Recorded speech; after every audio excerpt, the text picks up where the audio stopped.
All right, good morning. Let's get this started. We got a few guys in the trading floor with us in the Discord, and for those watching the recording, this will be available. Obviously, you can watch it at like 2 times speed, so you have that advantage. But you missed the live stuff. So how's everyone in the Discord doing? It's Friday. We made it. We survived. Let me get rid of this box here. And hey, good morning. Let me pull up my account really quick here, the Rags to Riches account. So every single position here so far is a dividend position. So I don't have any speculative trades right now. I put the entirety of my speculative position into a high risk SPX trade. It went against me, which was a calculated risk. So I get to use that for my taxes. But the only way I get to speculatively trade now is if I add money to the portfolio doing like side gigs and stuff. So if anyone's missed the episodes, you are caught up really quick. Sorry, I forgot to share my screen here in the Discord. Thank you for letting me know about that. There you go. Thank you, guys. I appreciate that. It's a Friday. Yeah, so one thing that I've just kind of gone back to also is just having this little 3-chart layout. Now, obviously for like JEBQ extended hours, you're going to see this Morse code stuff. So I don't really pay attention to this. But one thing that I would like to see people doing is looking at the higher time frames first, then a reasonable time frame, and then the lowest time frames for optimizing those entries and exits. So in this case, well, let me just pick a random one because I don't want to use my dividend positions because I'm not trying to speculate. Affirm just had earnings, right? So on the higher time frame, right, we can see that we kick it up to the daily and stuff like that. We can see that we're in an overall uptrend here, and this was a pullback. Okay, so overall, there's bearish draw for now, right? Because the price kind of wants to resolve this gap, at least down to this level, right? 23.21. Is that guaranteed to happen? No. But does that mean that that's where we should start looking for opportunities, or is that where the opportunities are in our favor? Absolutely. And that filters out half the stuff right there in most cases. Now, it's always a good idea also to look up at the weekly and the monthly and stuff like that. You can see that Affirm has plenty of potential, but overall they kind of struggled for a long time. So, oh, the stream won't open for you? You might have to restart your Discord, man. I'm sorry. Oh, you got it? Okay. Sorry. Discord's been really weird all week. I hate it. It actually took away Bull's analyst role, which was horrible. So yeah, so long term, right? We've been watching this for a very long time, since 2021, I think. I know Lee had it on his list for a long time, and then I kind of stole it. So I've just been doing personal trades on it. But this is a really good one to kind of demonstrate the higher highs and higher lows on the daily time frame. Let me just go back here. And sorry if this is a little bit small, but you guys can see, this is kind of the approach that I like to take when it comes to trends. I just identify the highs and lows. There is an indicator called the zigzag indicator that kind of does that for you, but it's not always accurate. So it's always good to compare the volume and stuff like that. So basically, one of the easiest ways to trade trends is to look for higher high, right? So in this case, we've got lower highs, lower lows, all that good stuff. And I'll kick it over to SPY here in a minute at market open so we can kind of see where the market's going to go. We'll look at a couple of them. But right now you can see that if you're seeing lower lows and lower highs, that's a downtrend, right? So in that case, you're probably not going to have good success with uptrends or bullish trades, right? You don't really want to go long on stuff for too long. There's only 2 reasons for doing that, really. And that is, in the hopes that you catch the bottom, which, how often does that work out for you? And also, if you're trading something like a divergence, right? Because that is a opportunity for that trend to reverse because it shows a weakness in the downtrend, and that's a potential opportunity for bulls to step in. But confirmation for a divergence setup is when the RSI and stuff climbs over 50 and the price breaks over the recent high. So if you're seeing lower lows and lower highs, that is not a reversal. That's still a downtrend. So if you're not trading just the pullbacks, getting in, getting out with a tight stop right here at that low, you're probably going to hurt yourself more often than not. Okay. So if we just wait, we're just a little bit patient, and we see higher high, higher low. And then in this case, we didn't break over the recent high, so we didn't really push that high, but you might have seen that as a confirmation. You might have taken an entry. Your stop loss is right here, right? You still would have stopped out. But the important part about this is that you're forcing yourself to sit out on, 1, 2, 3, 4, 5, 6 potential losses and just taking the one that makes sense, right? And then you still get to use that for taxes and stuff like that. So it's really not the end of the world. But it might hurt more if you're taking 7 instead of just 1. Okay, so little stuff like that adds up nicely. You could do level breaks, you can do fair value gaps, you can do fib retracements. It's all the same stuff at the end of the day. This would have been a more reasonable entry right here. Higher high, higher low, higher high. You know, so just go with the trend on the higher time frames, right? On the higher time frames, price action is more likely to respect your levels, right? It's more likely to respect technical analysis, and we can use that, right? When you get down to the 1 minute, the 5 minute, the 3 minute, the 2 minute, that's where hedgies are trying to get filled. And that's where you're going to see a lot more manipulation and chop. Okay. It's just the way it is. In order for them to get filled, the price has to come to an area where they can buy shares more than one time. Okay. They have to shake people out. They have to push into an area like right here, for example. This is a really good opportunity, right? If a hedgie was accumulating down here and, you know, it's lower lows, lower highs until this support forms right here. Okay, and I'm not saying that this is a specific instance, but it looks like it is because it's got good volume and it does break the high. This is what's called a buy-side sweep. All right, so basically this is an inducement. Okay, that means that there's an environment here which is ideal for bulls to step in. Okay, the bears want to go short, right? They want to trade in this channel. The price has to come back down, or it should come back down.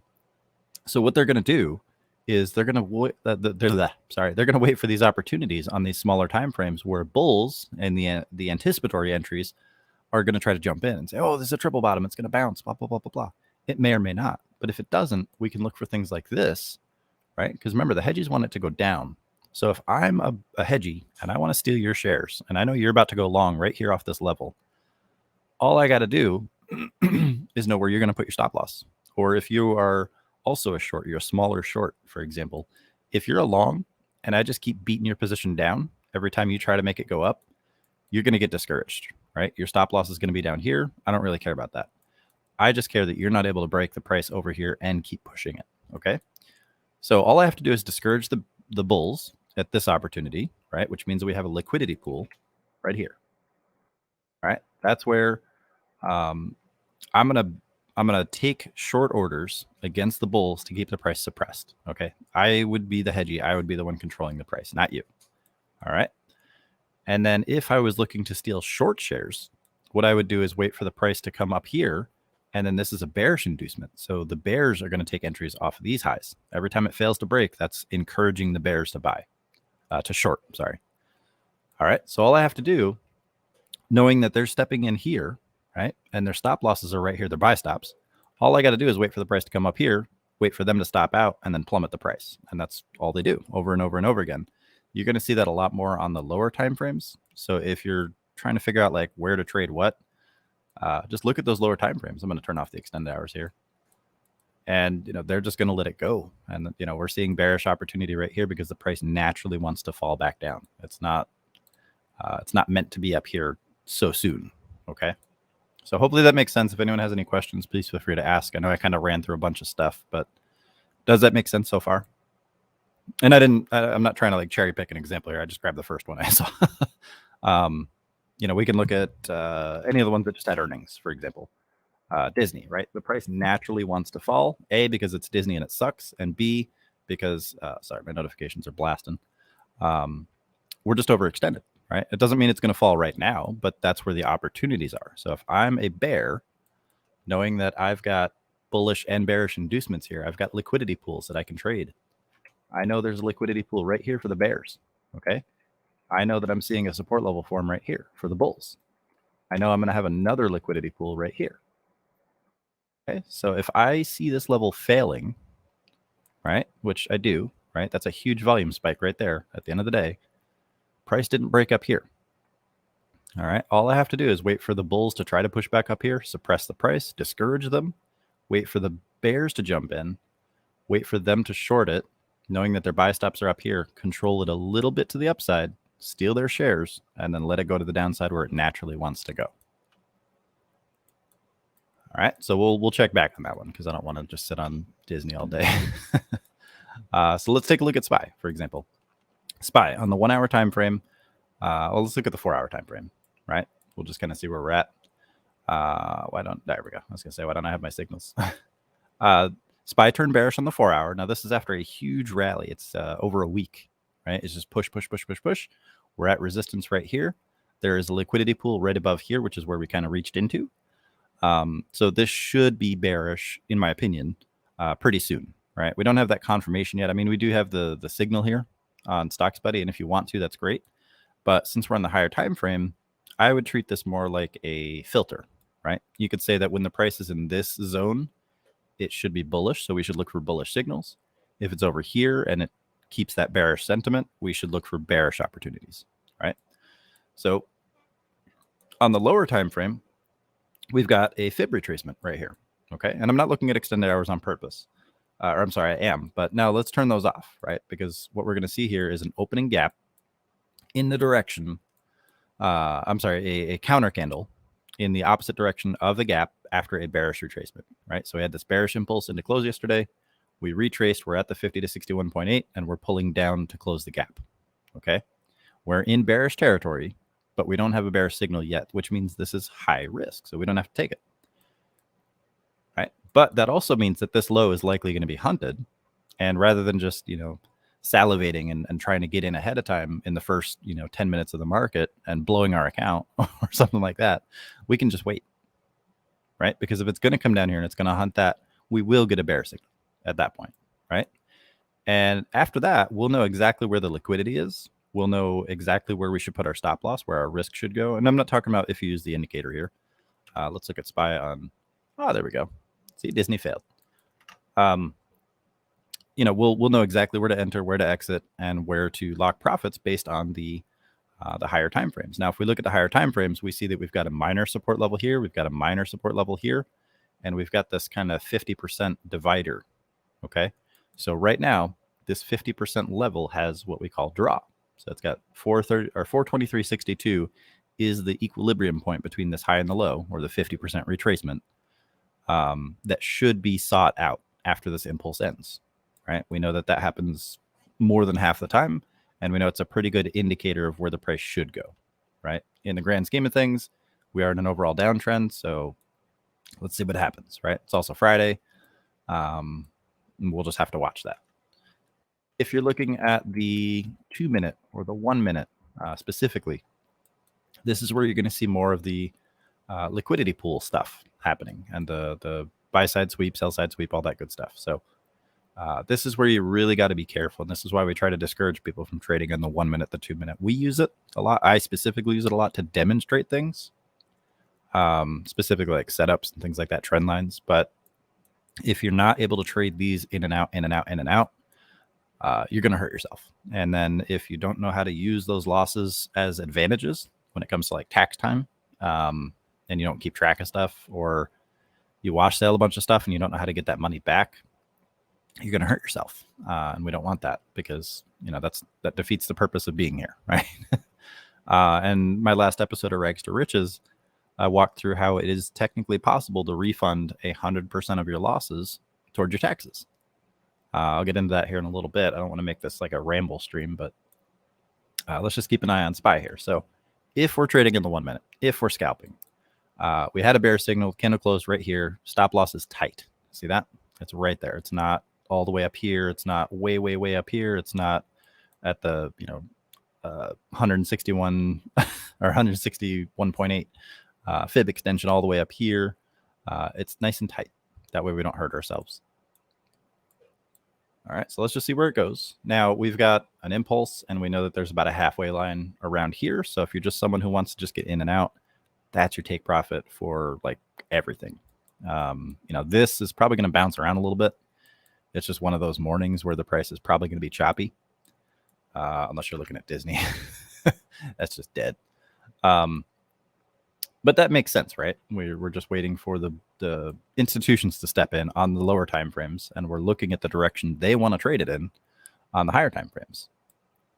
Right? So if you just start at your daily or weekly or 4-hour chart, work down to a reasonable one to find the setup and the trend and the levels, and then you look at the lower time frame to identify where the institutions are. It'll make your life a lot easier in the market, because you're not trying to guess and say, oh, this is a tweezer top here. It's not, inverse cup and handle here. Like this is an inverse cup and handle, but then this right here it introduces noise, right? So for those who can't see the inverse cup and handle, I'll just draw that out for you. Right?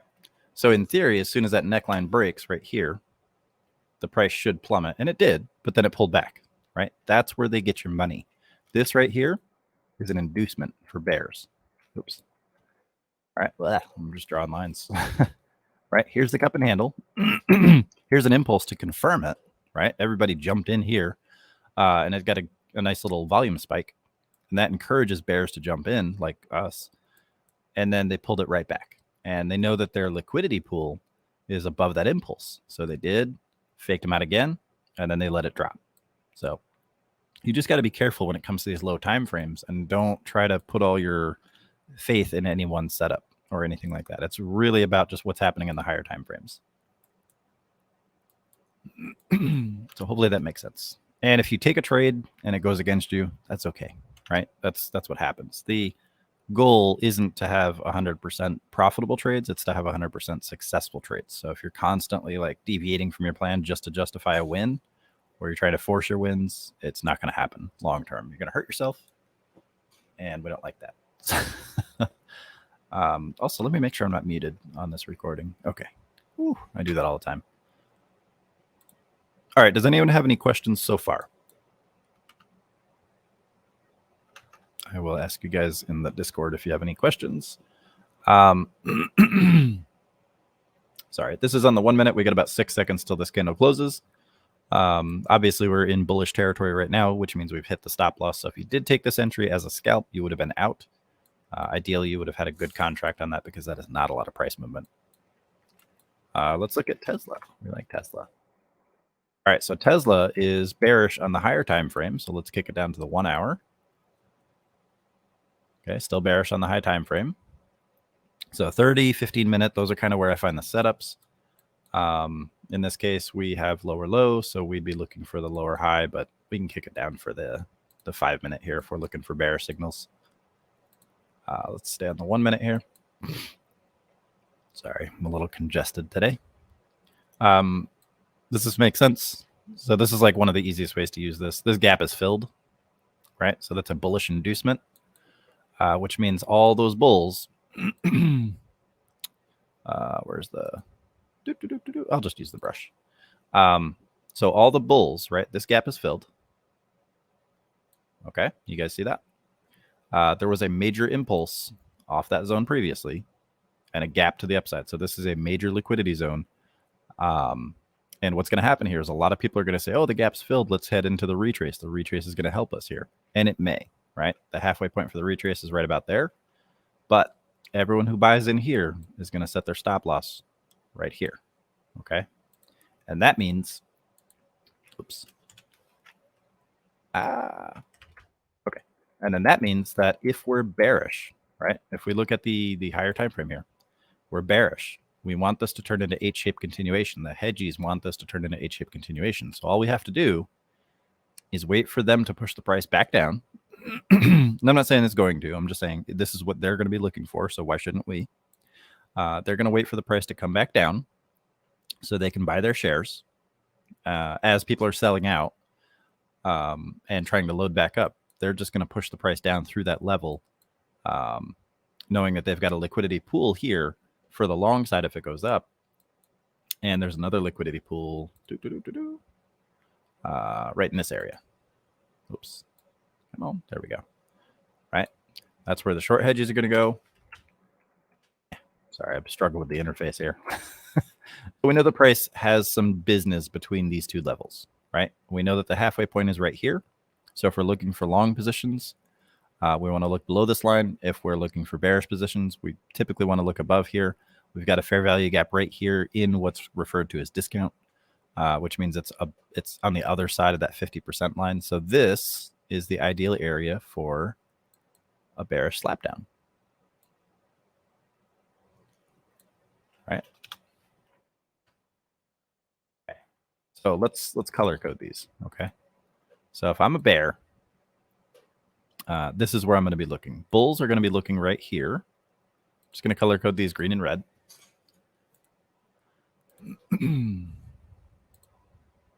Okay, and it all kind of revolves around the resolution of this impulse here. So if I'm a bull, for example, I want the price to take off right here up to this 50% line or higher. Okay, I want this gap is filled. I want to play the retrace for a reversal, blah, blah, blah, blah, blah, right? I want to push new highs. I want to slam through this quad top. If I'm a bear, if I'm a bull, my stop loss is right here. Okay, so this is where I'm going to get that liquidity if I'm a long hedgy.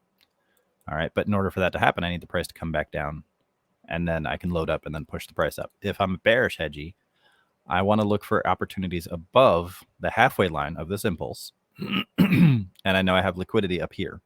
So this will be the inducement for bulls because they're going to try to push through this high, which means liquidity because I can just keep acquiring shorts. I can steal their shares from them and then release the price back down to the downside to hunt this low and then beyond.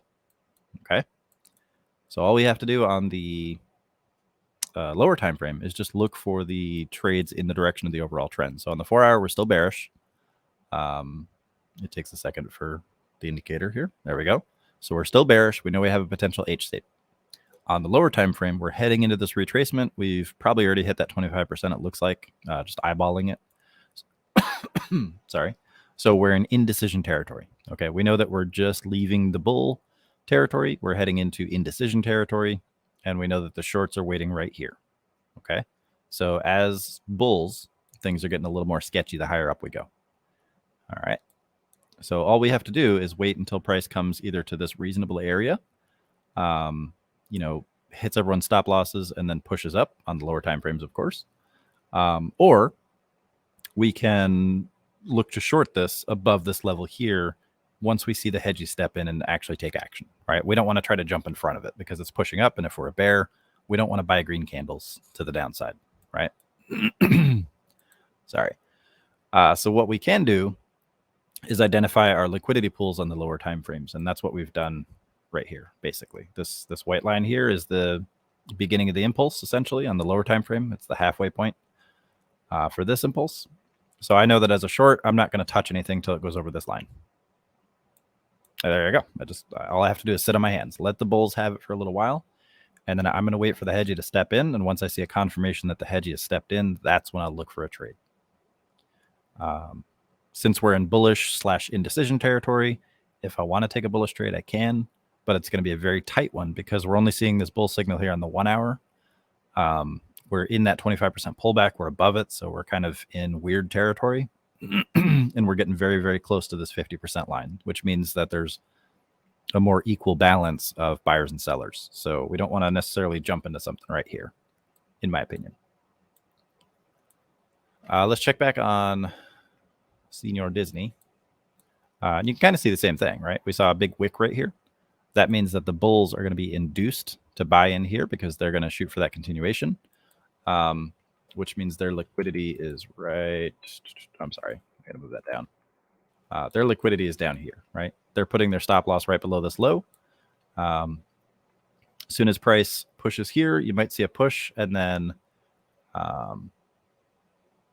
we'll see if we can get like a fair value gap over here or something. But for right now, it's looking like H shape. Let's take a look at the 1 minute just so you guys can see it. Okay, if you're short, you're going to place your stops right here, right? Which means bearish hedges are going to come up here and steal your shares if it stops out. So if these highs break, there's an opportunity here for it to push back down after a fake out right here. If you're long, the opportunity for that is right here in this box. Okay, so let's watch and see if they do that. Okay, so we're pushing into the box. We can see that it's kind of getting bought up. Now this is where you want to watch time and sales. Okay, we see some big orders, 6K, 6K, 9K. Most of it's small orders here. We're really looking for those big bulky orders because that's what the hedges need to get filled. 1,000 here, 500 there. So nothing quite good just yet. 9,900, that's a good one. It's a good size.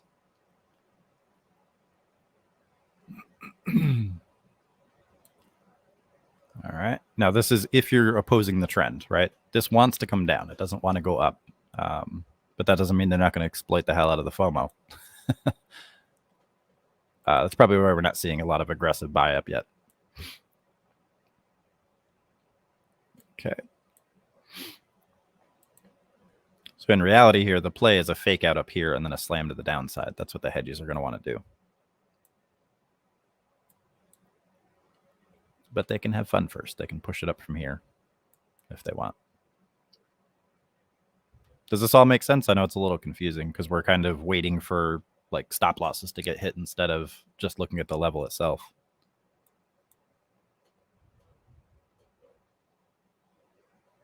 Hopefully it makes sense. Like the goal here is to identify where the people are that are going to take your shares and take your money.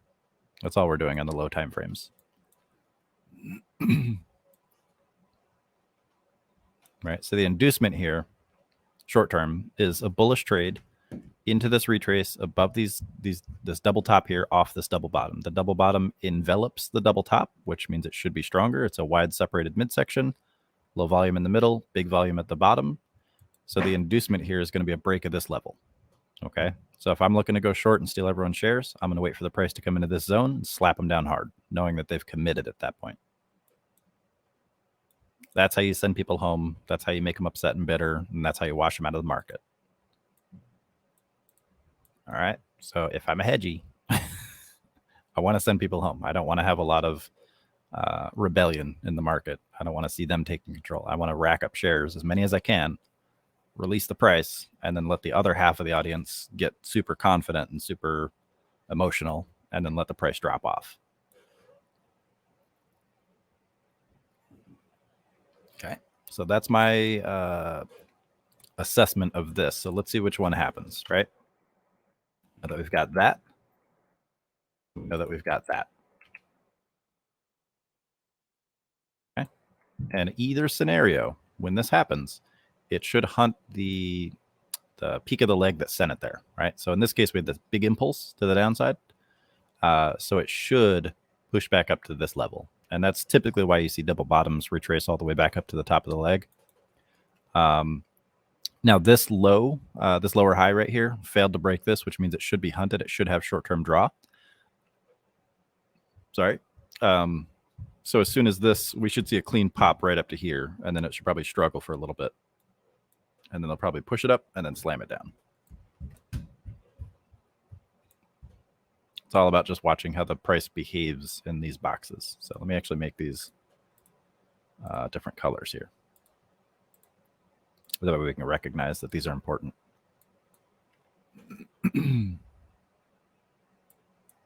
Okay, let's also check back on SPY really quick. Or Tesla, I'm sorry. All right, so Tesla is approaching the 50% range. Obviously, I didn't draw an actual fib retracement on this. But we can see that it clearly broke over these highs.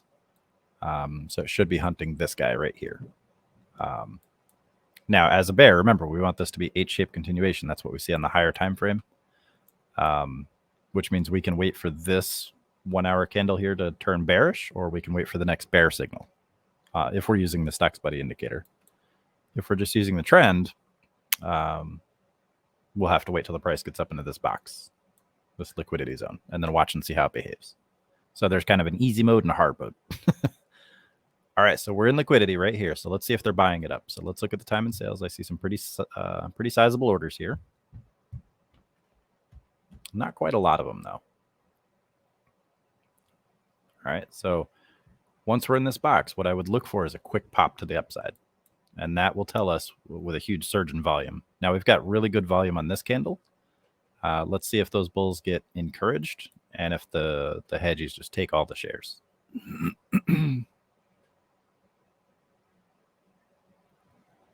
Because they're hitting everyone's stop loss right here, because their stop losses are right below these two lows, and the inducement here was a double bottom. So let's see, we got some pretty sizable orders. Oh, looks like they're just going to let it drop. That's okay. Let me see what the volume is on this. I got to turn my OHLC on. I mean, that's 51 million shares on this one day yesterday. So maybe they already got enough shares. Who knows? But what I don't see here is any sort of buy-side sweep or anything like that. I mean, there is kind of this guy and this guy, but that doesn't count. I mean, that's lower volume right there. So I'm still looking for a bullish pop, personally. We'll see if we get it. And the important part here is that we're not entering trades, right? We're not just jumping into stuff because. And that keeps us out of stuff like this. So if we did try to trade that double bottom, or if we did try to catch a pop, an anticipatory pop out of this liquidity zone, we wouldn't be trying to salvage a position right now. I'm sorry, if we did, we would be, but we didn't, so we're not. That's the cool part. Let's look at INVO real quick. Remember, on Disney, the price wants to come down naturally. That's just the higher time frame kind of dictates that. We got a resolution zone here. So we'll see if they bring it down into this gap. If they do, that's awesome. If not, we've got another liquidity zone right here that could pop. All right. So again, what I'm looking for here is just a big fat green candle here and then a slap to the downside. All right, let's look at INVO. What are we looking for on INVO? That's a low float biotech. It's halted. I'm assuming they had news. Nah, okay. Oh, there's a merger that closed. Okay. All right, we've traded this one a lot. Is there something particular you're looking for on it, or just looking for the volume? It's like a 2.5 million float stock. This thing is dangerous as hell. I've traded it. I'm familiar with it.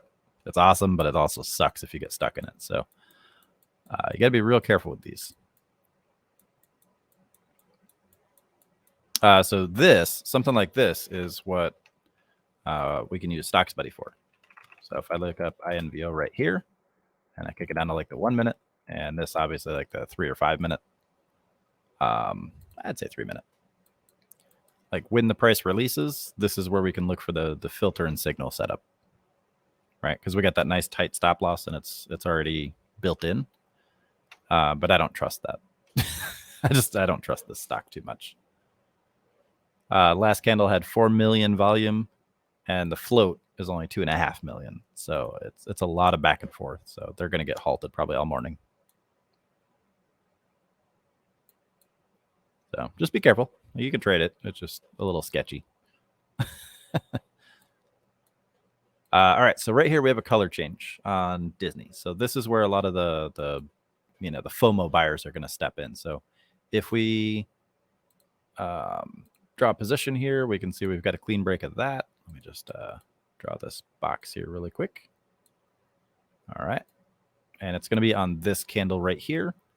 And then that is going to probably lead up into the 50% level right there. But what I'm looking for here is a clean pop out of this liquidity zone up to here so they can steal people's shares because they want to trick them, right? So short term, this would be the scalp opportunity with a very, very, very tight stop. Now, we're not going to take that, though, because why fight the trend, right? It's going down right now. So just because we have a confirmation on the 1 minute chart, it doesn't fit. Right, it's in the wrong neighborhood, so we can pass on it, but we should still identify where other people are going to jump in, right? And all the while down here, we're also getting new liquidity pools set up. So I'll go ahead and draw that as well. I'll turn that red. I'll turn this one red, and I'll turn this one green, just so we can identify who's playing where.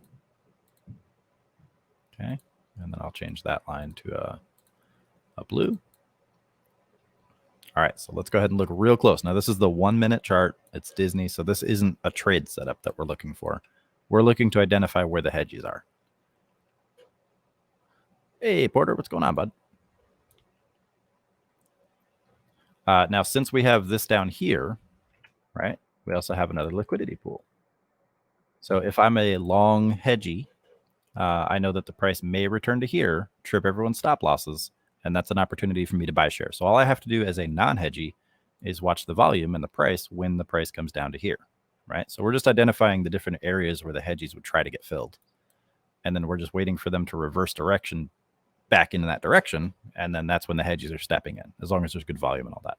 So right here, we're hitting all those stop losses. Okay, so this is invalidated. And we've had our new low. So now we just got to watch the volume. right? We're following the price down, hunting the hedgy. We're trying to figure out where he's at so we can find out when he's going to hit his button. Okay, we don't want to jump in front of him, obviously, because you get stuff like this. But once we see him step in, that's when we can jump in and look for trade opportunities. Now, again, this is against the overall trend, so it would just be a quicker trade, but this is a very systematic way to find those trades. All right, so I'm going to get rid of this liquidity zone here because it is filled, right? We've definitely filled some shares here. Once the price kind of compromises it, there's no point in keeping it. So, right, I got to extend this one out a little bit longer, though. That was too short. Couldn't move it past the bottom of my screen. So we're seeing a little bit stronger volume here. One other thing that I like to really look for is a small candle body before an impulse. So in this case, like right here, the reason I drew this box, right? We had a super tiny candle body and then an impulse to the downside, right? That means that there's likely some accumulation happening here, which makes this a stronger level. It's the only reason I drew it here and not just, above this peak right here, right? And that's also why I didn't draw a box down here, because there's no, that's erratic price behavior for what we're looking for, okay? All right, so let's look at the volume. We got some decent size orders here. So I wouldn't quite call this a hedgy, but there's definitely some pressure here. It's probably just coming from retail and maybe some smaller banks. Now, INVO has opened back up, so let's look at that again. Well, I'll keep it down here on the 5 minute. We'll look at the 1 minute. That's fun. We'll just do that. All right, so this is a smaller body. This is the kind of, yeah, right here. This is exactly what I like to look for before an impulse. So as a hedgy, this is very tempting, because once the price breaks above here, this is probably where we're going to see some price action. So if I'm looking for a super low risk trade, it's probably going to be this, right? This would be the stop loss. This would be the entry. Doesn't mean I'm going to trade this. This is what I would look for as a bull. And what I want to treat this as is, what would a hedgy do, right? So bulls want the price to go up over this break, okay? We got a local resistance here, meh, right? What I'm looking for is a lot of buying pressure from other institutions, right? So we're going to watch for volume threshold tests, right? Which means we can look for these walls and watch for those volume threshold tests. So all the stuff that we kind of go over when we're scalping on like SPY and stuff, it all boils down to these various steps, right? We didn't see a volume threshold test here, so naturally we're pushing back to liquidity. So we can look for 8703, 8650 level, unless these all get bought up here, right? So there's a lot more volume right now that we're back in liquidity. Let's see if that stopped everyone out and they're buying the shares. So let's look at the time and sales. Yeah, some bigger orders right there. So I'm pretty confident in this area. I feel like this is a pretty strong area. Okay. So as a hedgy, where would we look, right? We're going to accumulate shares in this area if we're doing that, right? I still don't see a whole lot of super strong accumulation here. I see a lot of push to the downside still. But there is some contention, and that's all I really need. Now, all we have to do is wait for the price to come back up and close over this liquidity zone. So we don't really care if it continues to fall, because we're not taking a trade in that direction if we're long, right? If we're short, we would have taken a trade a long time ago, because that's the direction of the overall trend. But we're looking for a pullback if we're a long hedgy, right? So basically, if we look for a close above like this level right here, for example, that should provide us a nice opportunity. Sorry. It looks like INVO got halted again. Just that quick.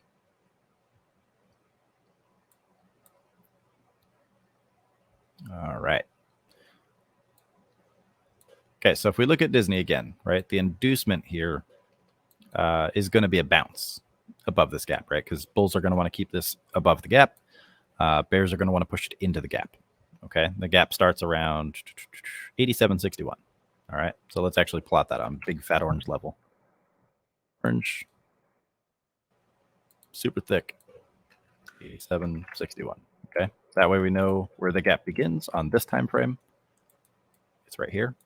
Oh, it's not right here. Where did it go?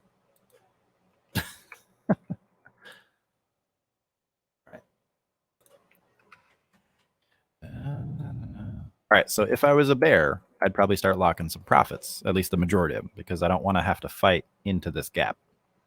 Okay. As a bull, this is where I'm going to start to look for potential bounces and stuff, which means we've identified where the inducements are. Okay. And if we are trying to take advantage of those inducements and stop people out, all we have to do is wait for a confirmation in that direction. Oh, Cajun, you got a hot mic, bud, just so you're aware.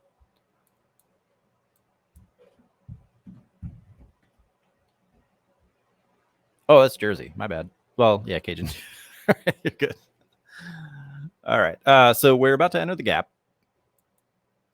So this is where we can look for potential liquidity as well. So if we see a bounce, we know that, well, I guess I should illustrate that on this time frame. Right? If we're looking for price to enter the gap, okay, we're going to place a stop loss right above it. Okay, so this is where we're starting to get into impulse territory. Right? Bulls are going to want to push it up. Bears are going to want to pull it down. If bulls enter here and push it up, their liquidity is going to be right inside this gap.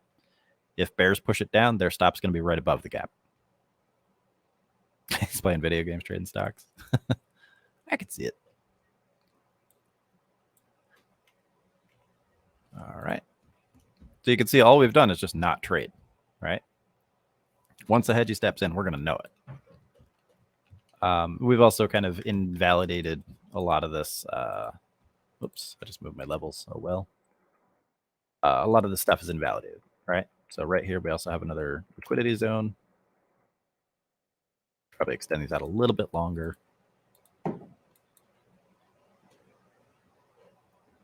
Okay, let's see what we get here. And on the way down also, what we can do is we can identify fair value gaps. Because typically once we see an impulse, we want to look for the fair value gap as a potential opportunity for a reversal for the retrace. And if they are, beyond that 50% line, that's typically stronger. So those are the ones we can kind of look for a little bit more strength. So we're kind of struggling at this level. We've failed the level, obviously. We've shown weakness at it. So we'll see which side wins. But right now is the worst possible time to try to take an entry in either direction. So that's why we're hands off. Oh, there we go.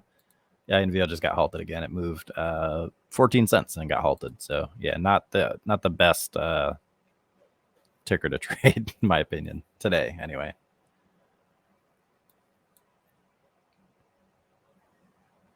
All right, so if you're a bull, let me just go ahead and draw this out real quick. If you're a bull and you're looking for a bounce off this level, you're going to look right here for an entry. Okay, and your stop loss will go right here, right below that level. Okay, so if you're a scalper, that's your opportunity right there. 1 to 2 target right there. Right, so that would just be the quick, super in and out scalp. And right now we know for a fact that there's a liquidity zone right here because we're seeing strength off of it.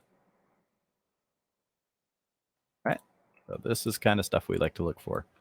Now, what this tells me is that scalpers are going to jump in. This is an inducement, right? We can trade inducements all day long. We just have to be careful about locking those profits or losses. All right, so scalpers are jumping in. The action is going to happen in this box, okay? And the action that I'm looking for is something similar to this. Okay, overall, that's what I'm looking for. And that's how we get those megaphone shapes, right? Because all we're doing is we're retesting liquidity zone. We're breaking everyone's stop losses to the upside. We're buying all their shares up. We're pushing it up to trick the bulls into jumping in. They're going to induce the shorts right here. We take all their shares, and then we shove it back down in the direction of the gap.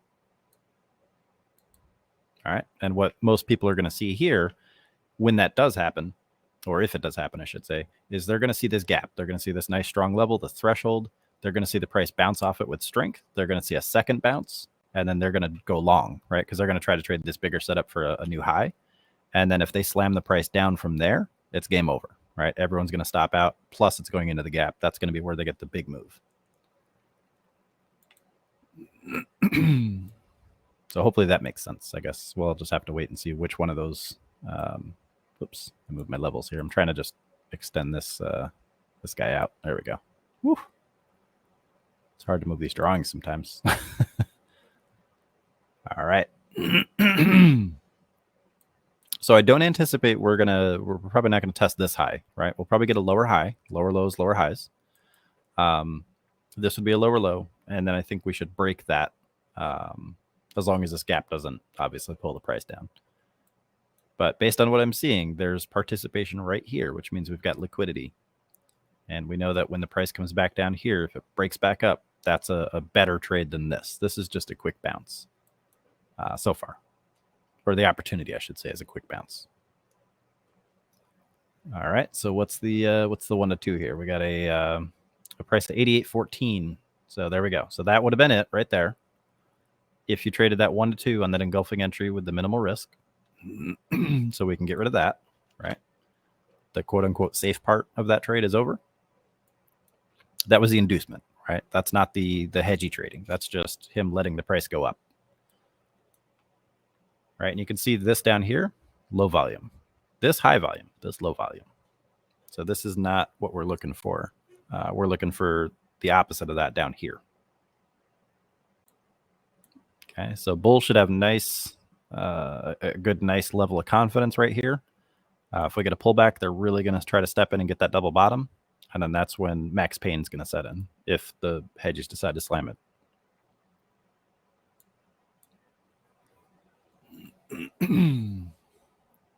And the cool part is once you identify like where the institutional opportunities and stuff are, you don't care about the individual candles. I don't give a damn about this candle right here or this candle right here. It doesn't mean anything to me. This candle has meaning because it's engulfing and it's off a level of support. So this is good for identifying an inducement, right? We're on the 1 minute time frame. We're not going to look for anything super significant here, which is where I'm going to look at like 1 or 2 candles, right? But I'm not going to look at every single candle. This candle here is only important because that was the take profit for that 1 to 2 scalp, right? The counter trend scalp. This candle has no meaning to me at all. So I'm not going to look at it. I don't care about any candles. I could delete this blue line also. I don't care about any candles right now until the price is down here or up here. Let me extend this box out as well. Okay, and that alone just takes a lot of the stress out of the mix. I can even set an alert right here if I wanted to, just so I don't have to look at this chart until it's in that area. Cracking my back here. All right, so I can get rid of this box also. That liquidity pool is compromised, so we don't have anything we can deal with there. Now, if we look up here, right, since we're getting lower highs, by default, that means that these are not resolved. There's no compromising of these, which means they'll just act as potential liquidity in the future if those institutions want to defend their positions at those zones. This box right here was compromised. It was broken through. They didn't defend that position. So same here, same here. So all we have to do is just not trade until we see exactly what we like. Does this seem like a more reasonable approach, or a more common sense approach, I should say? Like, does the logic make sense? We're not just trying to trade individual, patterns and stuff on the 1 minute time frame. We're looking at the high time frame. Well, in this case, we're looking at INVL. We're looking at the higher time frame, identifying where the price wants to go, where the draw is. Then we're looking at the lower time frames and identifying where the institutions are and where the inducements are, and kind of keeping those two separate. If we want to scalp, we trade the inducements. We trade them nice and tight. We lock profits. We lock stops immediately. If we want to trade where the institutions are, that's when we're going to look for the bigger moves off of zones of liquidity after they destroy people who are trading inducements. They have to take their shares in order to accumulate and make those bigger moves. So there's 3 parties here. There's inducement traders, which are retail, scalpers, momentum kiddies. And then there's institutions, which are people who exploit them. And then there's us, who now sits on top of everything, sees everybody, and can trade against the institutions because they're the ones that are going to make more money.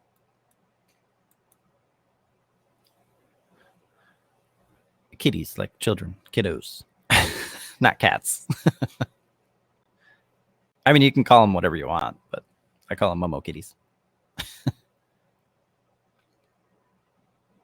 And I only say that because their sizes are very small. Roaring kitties. I don't know. I guess that depends on how messed up they get if they don't hit a stop loss or if they don't respect their stop loss. Then they might roar. Yeah, it's actually just average. Very nice. Yeah, some people call it dumb money. It's I don't like that term because I don't think a lot of people that do that stuff are dumb. And it's too rude to say ignorant money. And ignorant just in the sense that they don't know stuff, right? You don't know what you don't know until you know. We can say it like FOMO money or following money. The irony there is they don't really follow the price action. They follow what they think the price action will be. If they followed the price action, they'd be successful. They try to anticipate and oppose things. Diamond hands. Snazzy cactus. You're not extremely stupid. You just don't know stuff. That's all. It's part of being a human. It's all good. I have no idea how you're in this channel, though, but I'm glad you're here. All right. So just coming back to this Disney trade. So we saw this, right? We saw the engulfing. We saw the inducement, a.k.a. the scalp trade that hit target. Only one trade so far, right? That's all we would have taken. I don't have any buying power on this account right now, so I'm not going to trade anything, but I'm walking you guys through this.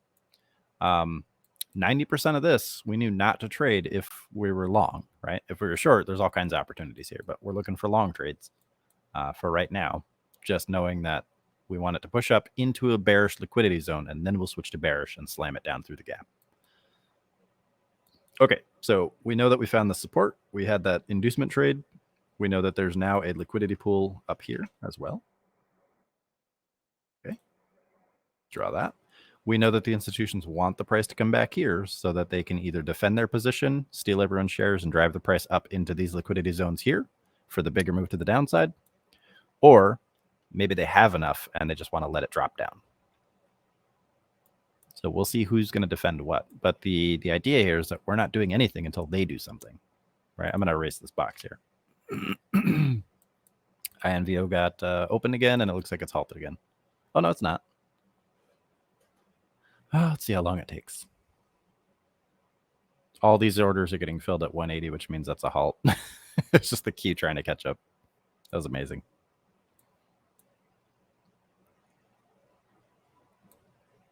All right. So today is largely focused just on identifying liquidity. Where are the institutions trading? If you put money in a bank, right, what do you think the bank does with it? How do you get your interest rate? Yes, they collect fees. They have interest rates. They, have all these various ways of collecting money. They sell insurance. They sell bonds and all that good stuff. But the bulk of their money, after we put our money in our savings accounts, they take that money and they trade with it on the money market. They invest. They use commodities. They use stocks. They use ETFs. The same thing we're doing. And then you get a portion of that, a very, very small portion of that, as your interest on your savings account. They give you like 1.2% per year or something. It's insane. Realistically, they're making about 10 to 15% in some cases. Obviously, that's pretty high for most institutions, but usually 5 to 8% is pretty reasonable. But you only get 1.2%. So if we can beat 1.2% just by looking where those same banks are, the same institutions, the same trading firms and brokerage organizations and stuff like that, why not? But we're not going to do that if we keep losing money on anticipation, right? And that's why we say, don't jump out in front of a moving train. Don't try to stop the train with your body. Just look at where people would normally jump in and get hurt. And if you're someone who's constantly jumping in and getting hurt, this is aimed directly at you, okay? Because I was there for a very long time. It sucks. I get it. And there's nothing wrong with trading those small opportunities. Like right here's a color change with minimal risk. You can absolutely trade that. Here, I'll draw it out for you. Not saying two, because that would be legal advice and I'm not doing that. But if you wanted to trade that, you could. You just have to be consistent and reasonable about it, right? So here's your 1 to 2, right there. Okay, so 19-cent risk, 38% profit potential. Now that's right in this liquidity zone here, so maybe it's a little higher risk. Maybe you want to take profit sooner. But either way, right? The idea here is that if you want to trade these inducements, you absolutely can. But if you're constantly trying to trade inducements and you're getting messed up, watch what happens after you get messed up. Because a good chunk of the time, I'm willing to wager that it's probably an institutional move.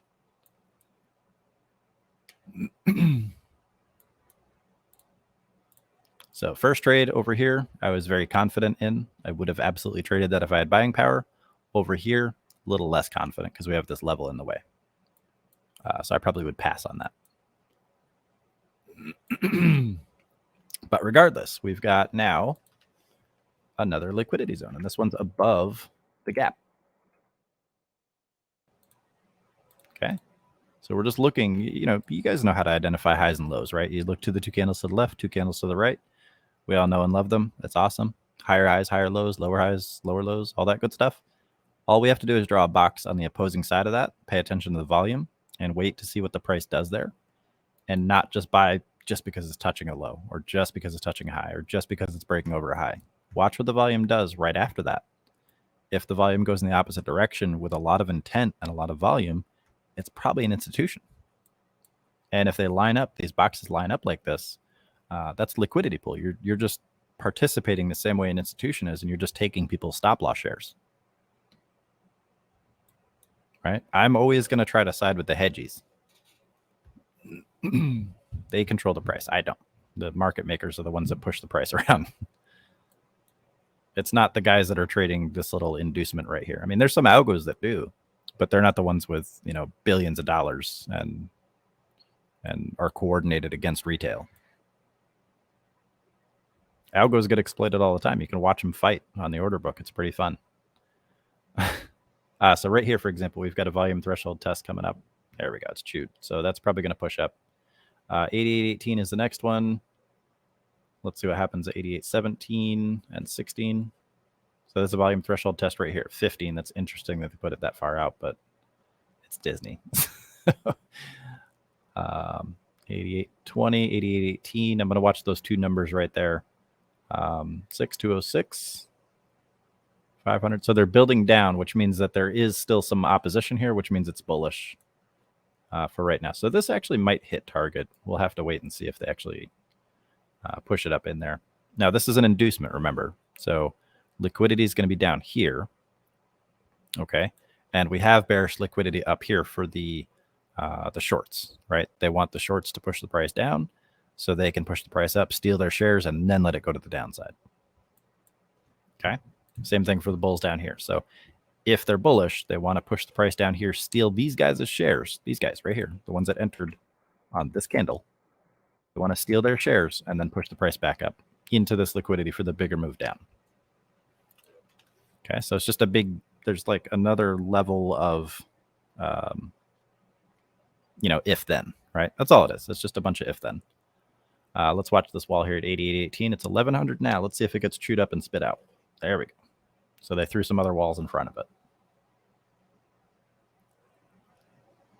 So now what they're doing is they're putting these volume threshold tests in place to see if, INVO is open again. It's pushing down. Probably going to get halted again immediately. Yep, 173 fills. It's halted.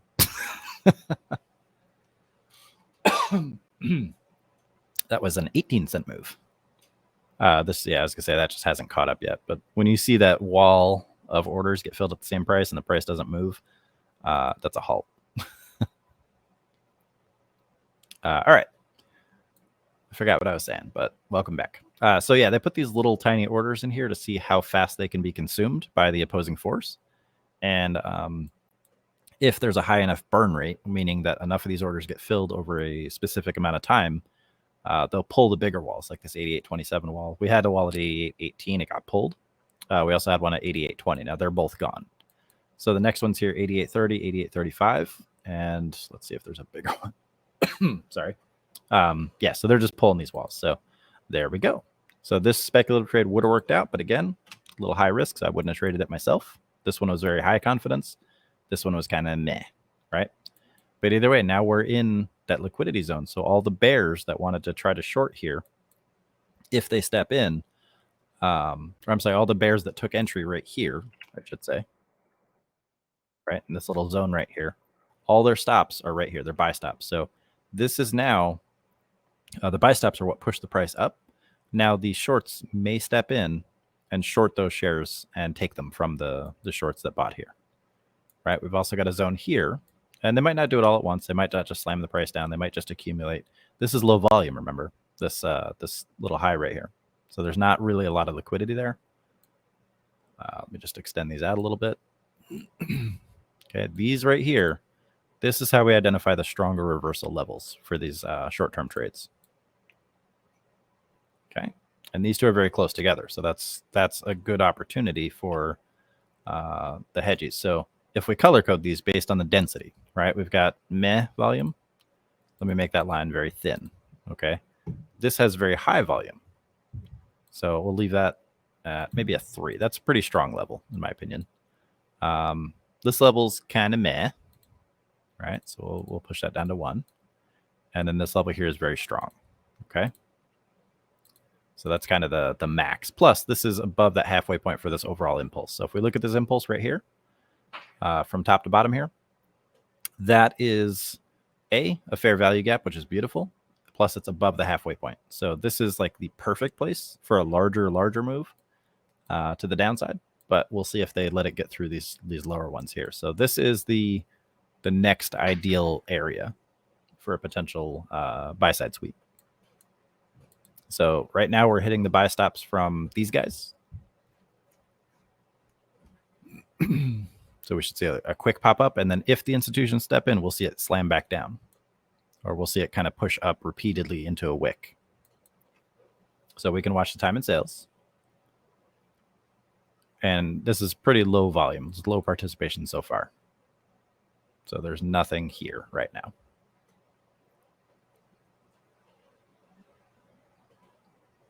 Okay, and remember the setup here, right? If we just look at this, this was a double bottom to the upside off this gap, the top of the gap. So the bigger move is through the gap. So we're going to look for that. But for right now, we're just looking for the bullish inducement on the higher time frame. That was a good chunk right there. So I think this might be it. Let's look at that. Yeah, buddy. All right, so they have definitely been aggressive right here. And this is where we would start looking for a potential entry opportunity to the downside, right? Knowing that we have a higher high, but they're stealing all their shares from over here. So this is where we'd maybe place a first buy just to kind of feel it out. But this is where we should start to see some of that that bearish pressure step in, just based on that kind of chunk of volume here. That doesn't seem like a major fill, so we'll see if that's enough. This gap right here is resolved, so we can erase that. And this box represents the people who bought for that block. This zone right here is the buy stop level for these guys. So I'm just going to erase that, but just to kind of highlight this stuff. So we have our color change right here. So this might be where we could consider a potential short entry. Now, hedgies aren't going to trade on the 1 minute. Not like that, but this is where we can look for. Now this low right here should be hunted, so we should see a strong push to the downside into that zone. So let's draw that level right there. Oops, right about there. So that is a 1 to 4.43. So you can see here we're risking about 14 cents for a potential target of 62 cents. So this is already a better structure trade. Now whether or not that pushes all at once is to be seen, but we should see a nice push towards the gap at least. And we also have the short-term inducement here for the retracement. So we'll see if it can break below like that level. I think we should be fine. Okay, so let's go ahead and watch this one play out for better or for worse. Now, in theory here, we could also get a higher low, right? Because there is still some bullish anticipation here, a little bullish inducement. But this is a nice confident bearish entry justified by institutional participation. Maintainer says, great info today. Thank you. I'm done today. Nice gains on Tesla puts. Going to enjoy the rest of the day. That's awesome, man. Good job. Congrats.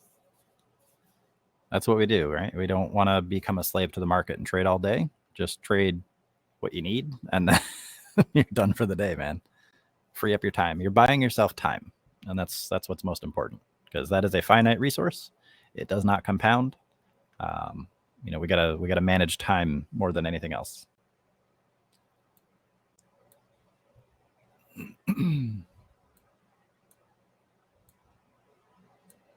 All right, so far it looks like we're pushing the direction we want, right? We were able to kind of be hands off until we saw an opportunity like this. So you can lock profits at any time when you trade stuff like this. We're already well beyond the 1-to-1 risk reward, right? And that's where we start. We just lock in those profits nice and early if you're new, to take the stress off the table. And I should put a disclaimer in here. I can't legally tell you what to do. I can't give you financial advice. So always do your own due diligence and all that good stuff. But if you're a new trader, you're struggling, you're getting your butt kicked in the market, maybe you get stopped out left and right, looking for stuff like this, just identifying inducements and figuring out how hedgies would exploit them, and then looking for that hedgy confirmation, it can make trading a lot less stressful. And when you do stuff like this, don't trust the hedgy either, right? So if you just want to lock profits sooner or after every impulse, you can do that just to get your feet wet, just to get started, get that stability. Then you can learn to scale out. You can sell maybe half your position or 3/4 of your position, and then let the rest run, right? Because if you lock 75% of your position right here at this level, right, and this was your original risk only applies to the remaining 25%, which means that the price can get back here plus 3 times that amount to the down in the opposite direction past your stop loss, right? But since your stop loss is in place, you're protected. So if you're trading equities, you guaranteed net profit. Options is a little different because of your expirations and theta and all that good stuff, but that's the idea, right? You just want to limit your losses and protect your profits. Okay. Does anyone have any questions about any of this stuff? I know I'm rambling a lot.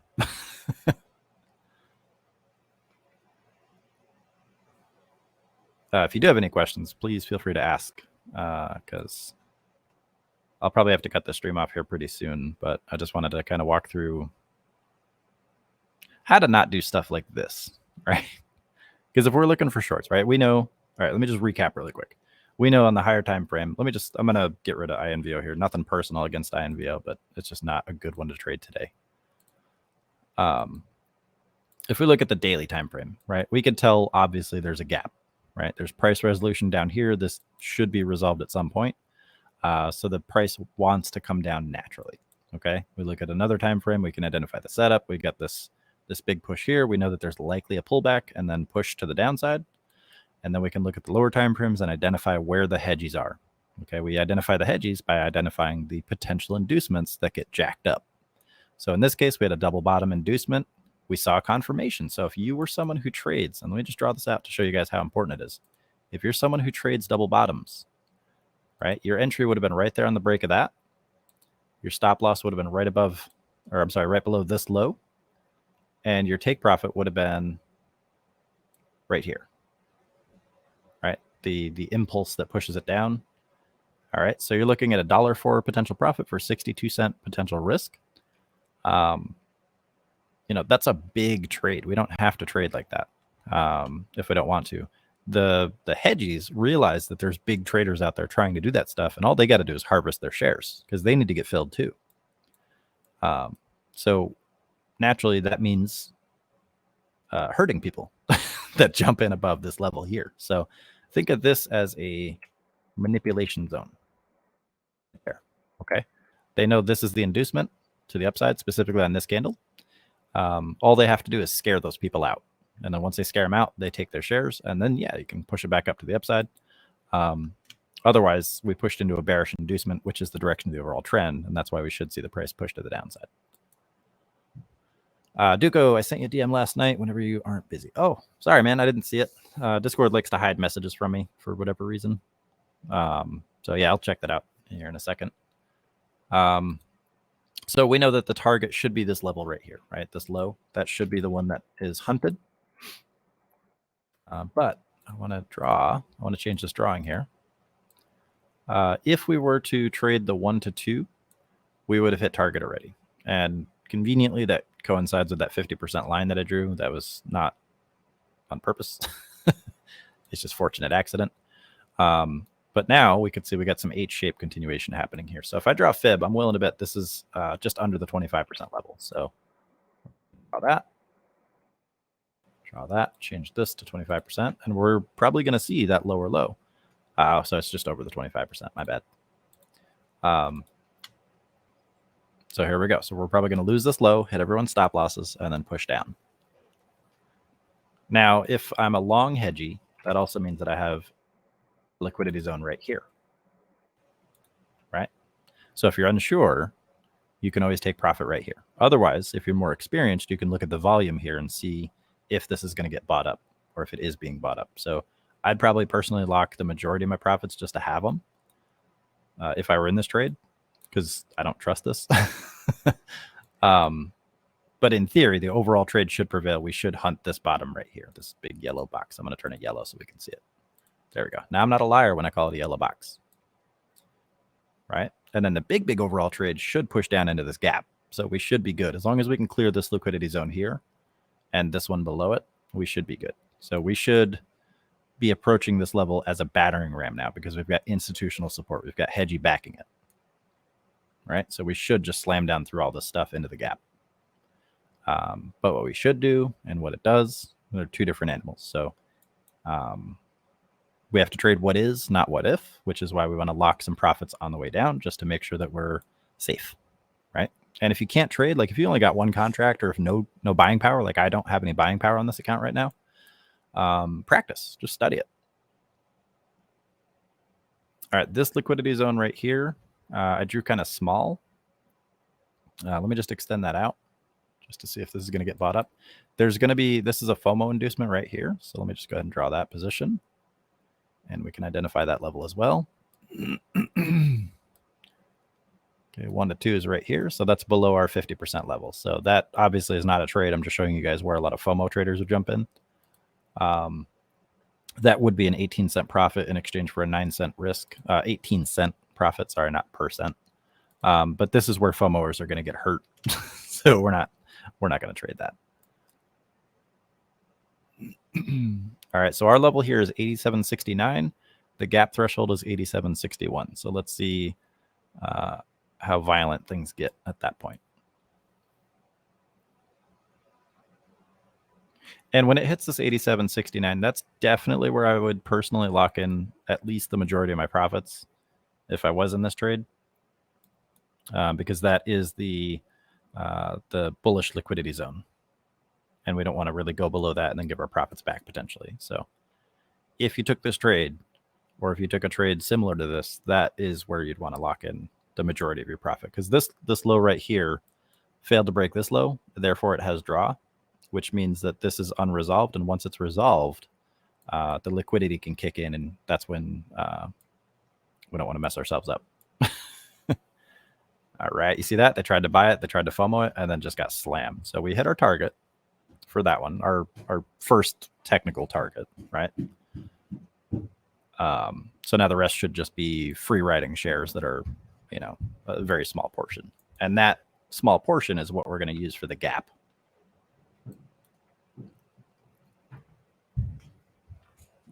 Okay. So let's watch these FOMO buyers because they're going to try to push this again. And let's see if they get slammed down again. So if we look down through the time and sales, we don't really see anything super major here for that slap down that just happened. But that does indicate, right? Because remember, that's the same thing we saw up here. We saw a big push to the downside suddenly after a buy. That was institutions pushing the price down, right? That was a liquidity fill. That's somebody saying, okay, someone's buying shares. I'm going to match that order or that group of orders. And then I'm going to take all those shares, and the price jumps when that happens. And then that candle closed, and then we saw it again here. And then I think we saw it again on this candle. And then this kind of just trickled down. This kind of trickled down. But we saw it again right here on this candle. Or was it this one? No, it was this one. Sorry. Oh, no, I'm sorry. It was this one right? As soon as it broke over here, it just got slapped down, right? That means the hedgies are on this. They're actively watching it. They want the price to keep going in that direction. So how many FOMOers do you think are going to try to jump in right here? And maybe they do. Maybe they get a quick scalp or something like that. But if people can't manage their risk and they don't put stops in place, or they trade 0 days and they don't know how to exit them, this is the kind of stuff that they get hurt on real bad. I'm going to erase this box right here because that is filled, and we didn't see any major opposition in that box. So I don't have a lot of confidence in that liquidity zone, which means that this one here is the next potential zone. And this does have good volume, so we got to be careful here. Let me just make that a big box right here, and I'll extend it out. Now, this is kind of the line in the sand, right? This would be the last stop for the bullish hedgies. Okay, and there's really no need for them to push it back up here because we already hit this zone. So unless they want to get more fills up here, we should just push to the downside. Now, we also have another liquidity zone right here. Okay, and that's a bearish one. So all these zones up here are unresolved, right? Except for this one, which is maybe partially resolved. So I'm actually going to change this thickness back to 2 because it did get some fills. Right, and this had little to no volume, so it's kind of a it's a very weak zone. Actually, let me make that a little bit shallower too. There we go. All right, so this is the line in the sand. So the inducement here is for that triple bottom. So they're going to want the bulls to push the price up. We know there's a liquidity zone right here. It's kind of weak, but we know there's a bigger one right here. That's more. This is confirmed to have institutional participation. So I really have high confidence in this zone. Let me just extend that out. Okay, so if I'm a bearish hedgie and I want this price to push into that gap, I'm going to want the price to come up a little bit, slam it down, come up a little bit, slam it down. Because every time I slam it down, I'm getting shares, right? I'm accumulating. So knowing that I see bulls that want the price to push up, I have a liquidity zone here, so I can get more shares there. I can pick them up. I have more shares here. I can pick them up if it gets to that point. Otherwise, I'm just going to look as me, right? Not as an institution. I'm just going to look for those little pushes to the downside, those little impulses that just kind of snap down, because those are hedgy fills. So at this point, right, if we're in this trade, we've already locked in the bulk of our profit, and we're just forming lower highs. So that's a good trade so far. I'm going to raise this level here because that's resolved. I try not to keep too much clutter. Doesn't always work, but here we are. I'm going to erase this line as well. Yeah, we'll just wait and see. Now, for the shorts, we have a head and shoulders as well, right? So we've got opposing plays here. We've got a triple bottom. We've got head and shoulders. We know the overall setup is bearish. We know we've got liquidity zones up here. We've got a liquidity zone right here. Short term, we're forming lower lows, lower highs, all that good stuff. So we should approach this level here as battering ram and just slam through it as soon as the hedgies want it to. I don't know if they need more shares or if they're just going to let it go to the downside, but I would not be bullish on this position at all if I was a hedgie. If I was a retail trader, a FOMOer, absolutely, right? Because you're going to just catch these repeated bounces off this level, and you might get scalps out of it.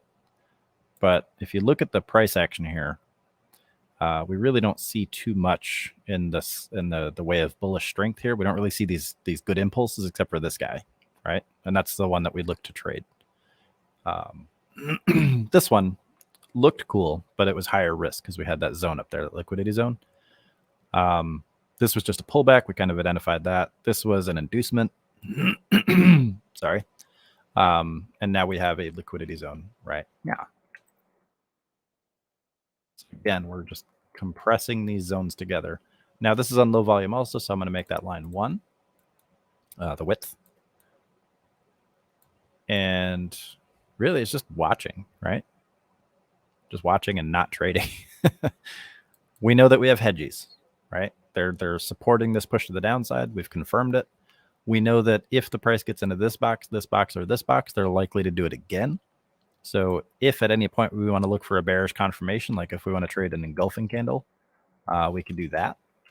If we want to trade a color change, that would be the trade setup right there. It's a little higher risk, but we know that we have that liquidity right there to protect us Sorry. So there's really no reason to jump in yet, right? The entry opportunity ideally was up here on this color change out of this zone. Sorry. I'm coughing a lot.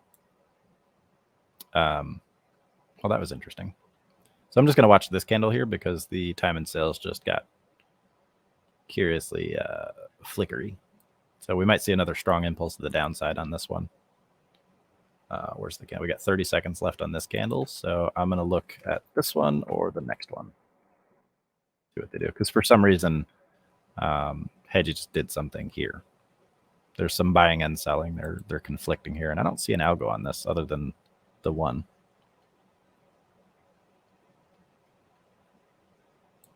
Interesting.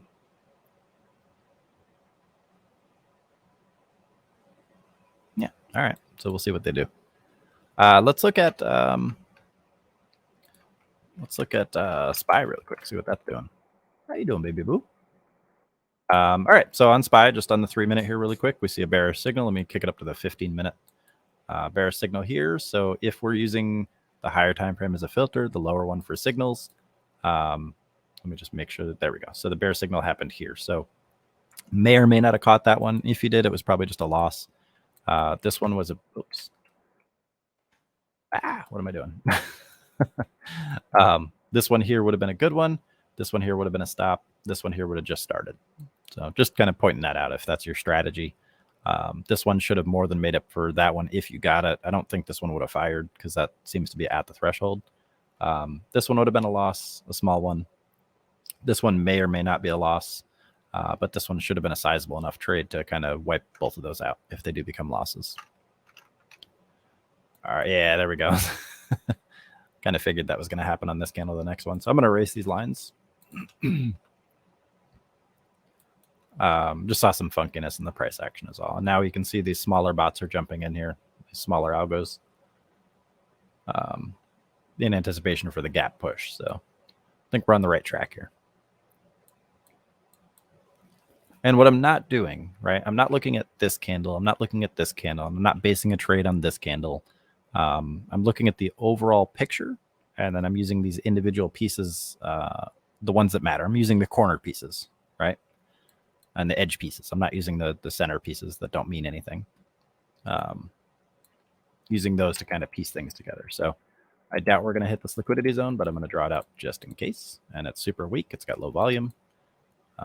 So let's go ahead and look and see if all these stop losses get hit.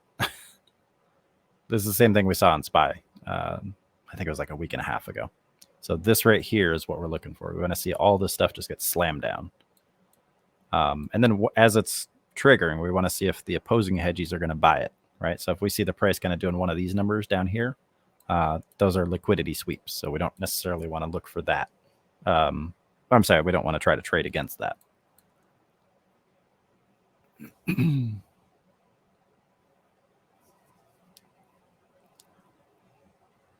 Yeah, see, they're selling these off as people are trying to buy. They're selling it, so they're controlling the price, which is good for us. What we don't want to see is another institution come in and slam them, because this is relatively low volume here compared to the open, right? You guys see all this volume. There's hundreds of thousands of shares. Over here, it's like 30, 40, 20K.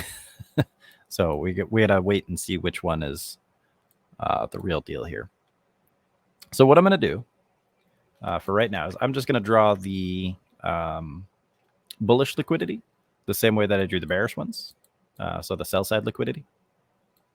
And we're just going to watch and see what happens when they get slammed. So this one here got resolved, right? So I'm going to just not draw that one. You guys can see that, hopefully. I'm drawing below here over to here, and it was resolved and then pushed up. So this buy side, the sell side liquidity here was bought up. But again, that was just to drive the price up into bearish liquidity, sort of as an inducement. This one here, I'm going to just draw that. I'm just going to extend these out to around the same time. And then we have an opportunity here, but I don't see anything filled yet. So we've only got 2 sell side liquidity pools, and we've got 6 on the buy side. So down here anyway, after this sell-off. So we're going in the right direction, guys. That's what it's. We picked the right neighborhood. Let me extend this over as well, just to kind of walk through. And the entry again on this was a color change out of this liquidity zone here, this buy side sweep, and the buy side sweep was right here. We broke this high, triggered those buy stops, and then they plummeted it. We identified that in the moment with the time and sales price action and the flicker of the price candle. See, they're not letting them buy it. It just sell it right back down. So this is what discourages bulls, right? And this is what triggers FOMO and stress and fear and all that good stuff, right? If you're constantly buying a candle and it's moving a little bit and then getting slammed back down, that's very discouraging. So you're going to want to throw more money at it, or you're going to want to try to resolve that stress with impulse, right? That's where people get hurt. All right, so we are establishing a very weak level of liquidity for the sell side. That's going to be a 1. And when I say like 1 and 2, that's the width of the line for the box. So like a 4 is a very strong level. This is a very weak level, so I'm just going to do a 1. These are the ones that are typically just pushed through. Like these 3 right here, these are very weak. They're not ideal. This guy up here is very, very strong.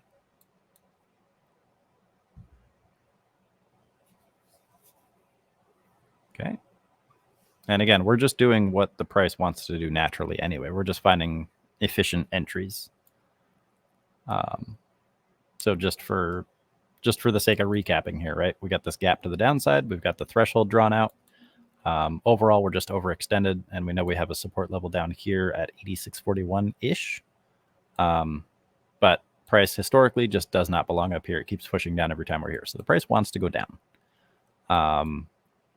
It's post earnings, and Disney always sucks. So it's just a matter of how fast we can slam into that gap. So over here, we've got this big arc, right? We like these nice slow curves like that. We got major engulfings to the downside. We've got several inducements here to the upside, and we've identified one specific hedgie in particular in this box, and that's where we look for our entry. We traded a couple. Well, I can't say we traded because I didn't trade anything. We identified 3 trades so far. One of them was this engulfing off this strong level of support with price action and volume backing it. We identified this one here, but did not trade it because the risk was elevated due to this liquidity pool being in the way of the target. It did hit, obviously, but we could have passed on that one. And then this trade right here, obviously, was the breadwinner for the day if we had traded that. The real bread is education. There we go. So see how fast that price just pushed? Let's see if it gets bought up right here because we're in a liquidity pool. So if this gets bought up, that would be a sell side sweep, and it is mitigated. So bye. All right, so here comes the battering ram. So now we're going to push into this sell side, and we'll see if this gets bought up or if they're just going to not defend that position. If I were a hedgie, I wouldn't want to defend that personally because you don't want to fight against a gap fill.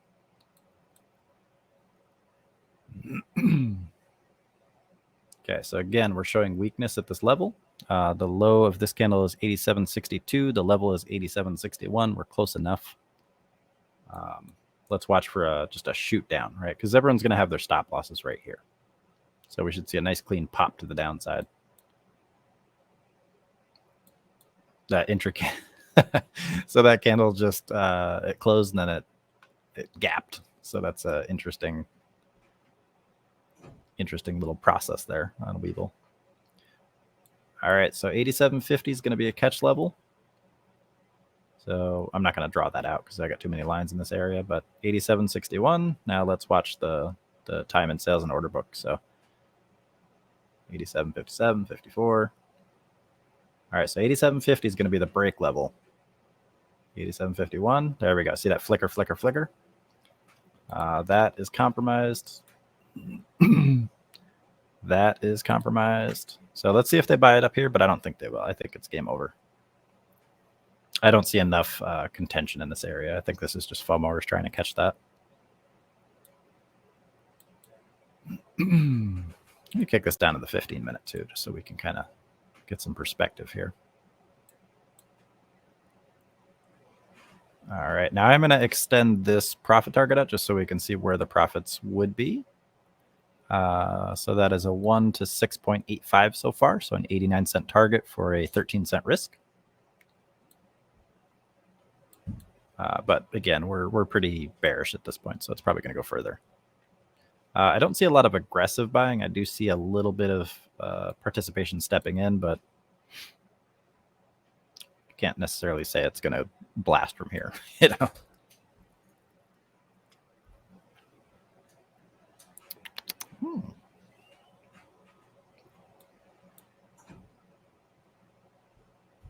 Okay.